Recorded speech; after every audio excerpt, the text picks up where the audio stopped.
Alright, welcome back to Friendship Simulator. We tried to befriend our Dada before. But you fucked it up. I was just trying not to make her mad. That's not how friendship works. How would you... The friends are the people you can piss off the most. What? That's what true friendship is. Okay, well... Okay, so do you wanna... Do you wanna go for our Dada, or... I want you to click on the title and see what happens, because I'm just... Can you... Nothing? Okay. It lights up. I assume there was something to that. Anyway. Yeah, sure. I'll show you how to get her to be her actual friend. Okay, fine. I know what women want. That has nothing to do with this, but still. Anyway, so yeah, our Dada. Our data! Save our data! Yes, someone's approaching a strange gray-skinned alien clad in blue. Perhaps they will make a good friend. We are Russian now, huh? I think the Russians would be offended if you said that about this accent. Really? This is a piss-poor Russian accent, if that is what it's supposed to be. It's Commander Global's voice. I am Commander Global. Dear God, I love doing her voice. And just what are you supposed to be? Commander Global of the USS Enterprise. Actually, not the USS Enterprise, it's SDF-1 Macross, but that is not the point. Should we read through all of this all over again, or...? No! Okay. Get to the first thing where I can click on the choice and do the choice you didn't choose. Okay. Actually, you know what? That's probably wrong, since we actually made it in the house. The first choice is probably correct. Still, choose the choice you didn't choose. Okay. There's a fast forward button right there. It sounds fine, I guess. And this is in reference to food, I think. I remember. Get the fuck out of my face and never come back. Success. So, I know what women want. How could you? Oh, hey. Her hive is like a castle. Okay. I can't believe she rejected me. I can. You're kind of a loser. She rejected my friendship. I mean, you're a desperate loser. Nobody wants a desperate loser.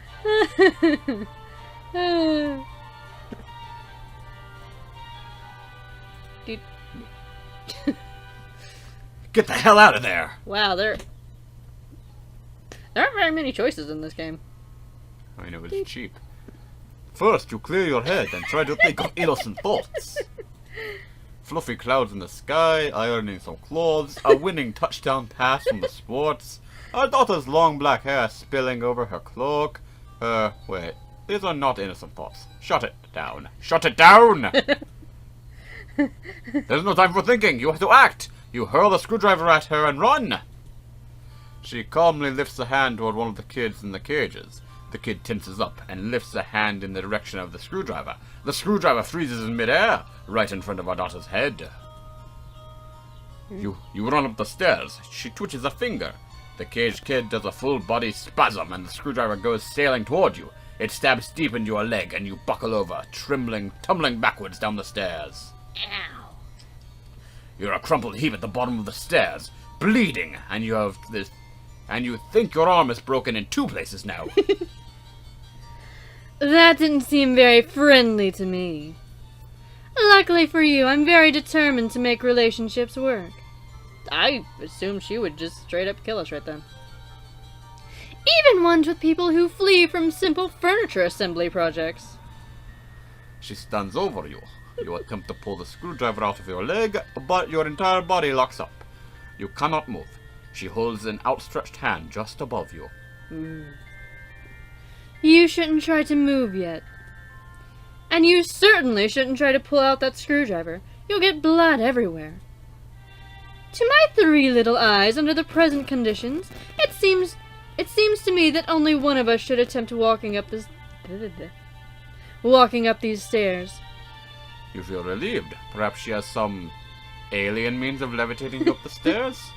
Wait. No? Your body is tensing up again. It's moving without your permission. You got to your feet without taking the screwdriver out. Wow, that hurts. What is she making you? Wait. What? She can't be? You use both of your arms and all of your strength. You pick her up entirely. The pain from your arms is excruciating.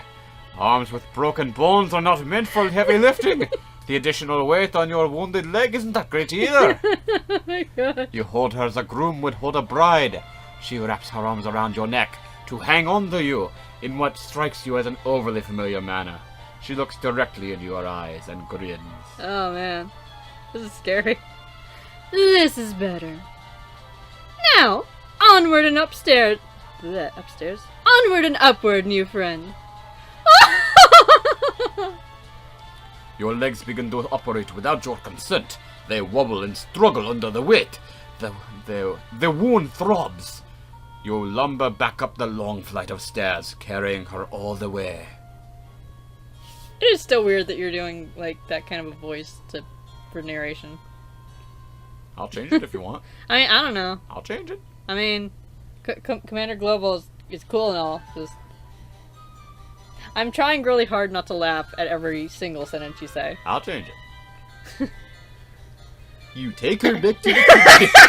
Dude, shut up! And set her down in a chair seated at the table. What the heck is that? What even is that? That's me. What is with you? That's me struggling to do the voice through laughter. The voice was just Tristan Taylor, but no, Commander Global is trying to take over it. No! Commander Global, get out of here! You bastard! Release me! Ah! My voice has betrayed me! I can't breathe! You don't need to breathe! Anyway, let's take it down a notch. Okay.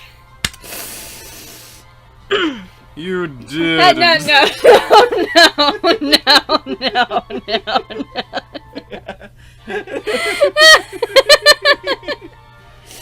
Okay. My face hurts. Alright.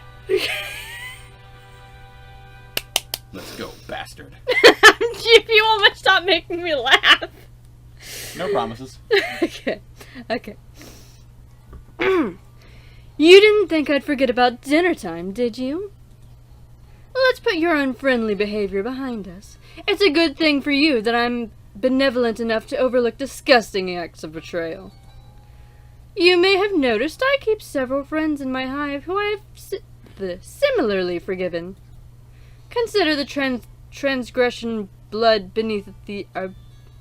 Consider Abattoir. the transgression blood beneath the abattoir. What is an abattoir? I don't even know if I'm saying that right. You exhale! Now that she mentions it, yes, you are hungry. You may as well just do it like Marika Bakura's voice at this point. Maybe a warm meal will lift your spirits and get this heretofore turbulent friendship back on track. Maybe you'll even get the chance to pull the screwdriver out of your leg. You pull out a chair and attempt to sit down, but your legs lock up and then you stand again. Apparently this was not the right thing to do. Oh, but why are you sitting? There's cooking to be done. You stagger mechanically over to the fridge and open it. You pull out a large hunk of some sort of alien mystery meat and put it on the counter. With your broken arm, you reach in anguish for a big dangling meat cleaver. You chop the hock, wincing with each swing of the cleaver. I don't know. I'm what half of Australian those- now. You place the sliced meat in the frying pan, sear it lightly, and serve it on a plate. Very rare, just the way your new friend likes it. Out and out back. You didn't know that's the way she likes it, but you surmise this is what she prefers in a piece of meat, since technically she is the one doing the cooking. You put it on the table in front of her, along with a fork and a knife beside it. Your muscles relax, as you apparently are allowed to control your own body again. She does nothing except for look at you with a pleased expression! Dude, what? I don't know. Wait, did we just serve her raw food? No, we cooked it and sauteed and all the jazz. Oh, okay. Served it to her rare. Rare means raw. Shut up, I don't know that. Which is weird, because I'm the one who eats steak. Not you. You eye the meat in front of her, then the meat on the counter, and the chair on the other side of the table. What should you do? Prepare a plate for yourself? Is that what she wants you to do? Well, it looks like you're confused. Isn't it obvious what to do next under your own volition? A good friend would know what to do. In fact, I don't think a good friend would take nearly as long to decide what the right thing to do is. It actually seems to me very rude that a very rude friend would hesitate for as long as you are hesitating. Or perhaps someone who is not a friend at all. You begin to sweat again. You clearly don't have much time to make up your mind. If you wait for even a few seconds longer, you will probably be guilty of being a bad friend. Maybe even a dreadful one. That's not the type of person you like to think you are. What will you do? Okay, only one option, so... This feels like the only obvious thing to do. She is looking up at you quite expectantly. You reach for the fork with your good arm. You go for the knife with your other. Ow. You can't do it. The arm is much less serviceable when the muscles are not being forced via psychic override to disregard the pain response. Nevertheless, she looks at you patiently and smiles. That's nice of her, you think. Not to be mad about it. You feel like you're growing closer to your new friend by the minute. You put the fork down, pick up the knife with your good arm. You cut the meat into several pieces with a careful, sawing motion. You put the knife down, pick up the fork, and stab a piece. You put it close to her mouth. She seems pleased. Very good. Nice technique. Well-sized morsels, too. She chews the meat with excellent form. She has very good table manners, you think. When she finishes the pieces, you slice off some more and continue. You know, you're kind of doing like a what's it called? When at movie theaters? Yeah. You know, not announcer, what narrator? But for movie trailers. The epic voice. Yeah. The meat looks very good. Your mouth is watering, but she doesn't offer any. Oh well. When it's the right time for you to eat too, you are sure that she will let you know. To be perfectly honest, you don't deserve friends. The meal is finished. There is no more meat except for a few pieces of unchewable gristle, which you did not try to feed her. That would be thoughtless. Very bad service. She reclines and steeples her fingers, looking quite pleased with how the evening has gone so far. You aren't sure why she's laughing. Did you do something funny? Oh my! What a fool! You point at yourself, wondering if she's referring to you. You don't know what you've done that was foolish. If so, you're also still not sure what she finds so amusing.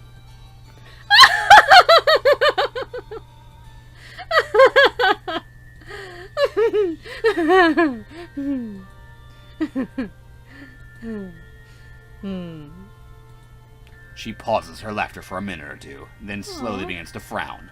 A faint blue tear rolls down her cheek from her bottom eye. Huh. The truth is, I don't even know why I'm laughing. 'Cause you're a bitch. This isn't very funny, what's happening here. It was a good dinner. You did a good job, whoever you are. She puts her face in both of her hands and sobs quietly. You have no idea what to do about this. You stand there, still not holding the fork, feeling a bit useless. You're still holding the fork, not Shut still not. up! There is a lot of pressure, you know? Being so respected and admired for your high status in this world. I didn't ask for this. To be so superior to so many. Much is expected of you. Much is presumed about what your personality will be before you even develop one. You work hard and build a brand based only on what you think people assume you should be like. Sometimes I wonder, am I even that good at being sinister? Could I be more sinister if I tried harder? Maybe this is not my true calling after all. You begin to offer words of sympathy. This all seems heartbreaking to you, your poor new friend, but your jaw muscles contract and your mouth shuts involuntarily. The door opens. Hello, nephew.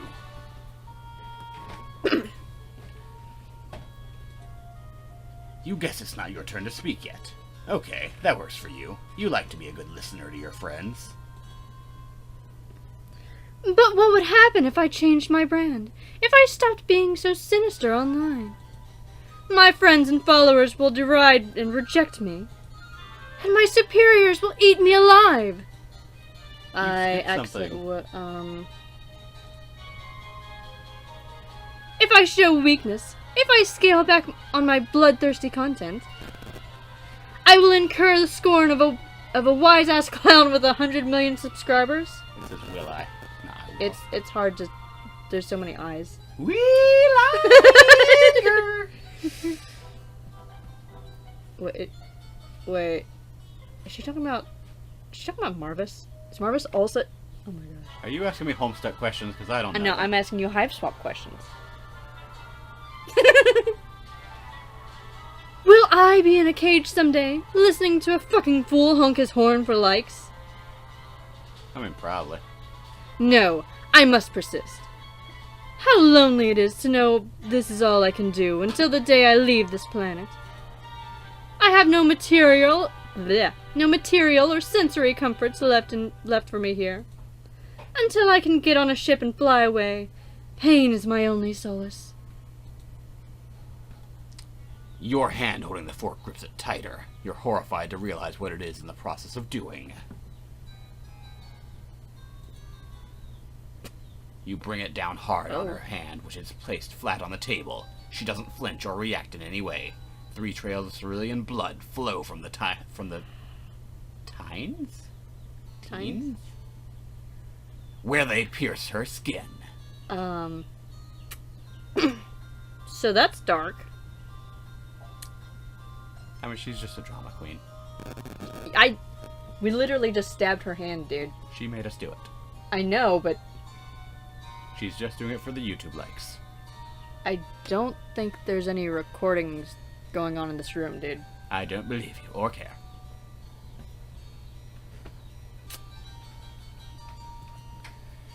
That wasn't friendly, you think? But then, you weren't the one who did it, were you? You're so confused. My subscribers are not real friends. They adore me only for my sinister content, the show I provide, my wicked, infectious laughter. I get jealous of them sometimes because they get to watch my content. It must be thrilling, I think, but maybe I'm just jealous of them because they get to be people who aren't me. This is fucking deep, I know. Apologies if you cannot relate.